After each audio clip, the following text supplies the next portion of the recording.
जंगल में सूरज अभी अभी उग रहा था और पहली किरणों की रोशनी हर चीज को सुनहरी रंगत में रंग रही थी। छोटा सा शेर का बच्चा, जिसका नाम शीरो था, जंगल के घने हिस्सों में अपनी हिम्मत आजमाने निकला। उसकी जिंदगी में ये पहली बार था जब वो अपने माँ बाप से दूर होकर खुले जंगल में घूम रहा था। छोटे शीरो का दोस्त चिंटू, एक चंचल और प्यारा बंदर, उसका साथ दे रहा था।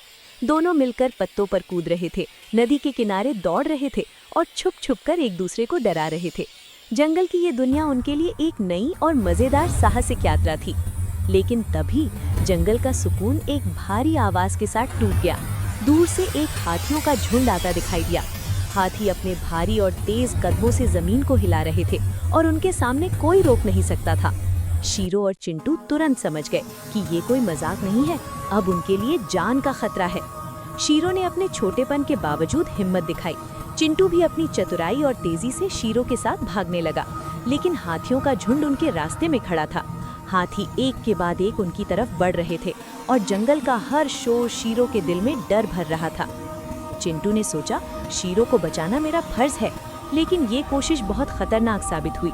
हाथी के एक कदम के बीच चिंटू को टक्कर लगी और वो वहीं गिर गया। शीरो ने अपने दोस्त को बचाने की कोशिश की, लेकिन ये देखकर उसका दिल टूट गया। चिंटू ने अपनी हिम्मत के साथ शीरो को बचाया, लेकिन खुद वहीं जंगल में रह गया। शीरो ने चिंटू की कुर्बानी को कभी नहीं भुलाया। उसने तेजी से अपना रास्ता बनाया और जंगल के सुरक्षित रास्तों से होकर अपने झुंड तक पहुंच गया। उसके माँ बाप ने शीरो को देखकर खुशी में शोर मचाया और उसे गले लगा लिया। जंगल के हर प्राणी ने शीरो की हिम्मत और चिंटू के बलिदान को देखा और हर तरफ सम्मान और प्रशंसा फैल गई।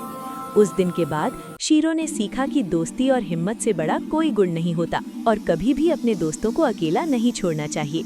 जंगल की हर कहानी में अब शीरो और चिंटू का साहसिक सफर याद किया जाता है और जंगल के नए बच्चे उन्हें अपने हीरो मानकर बड़े होते हैं।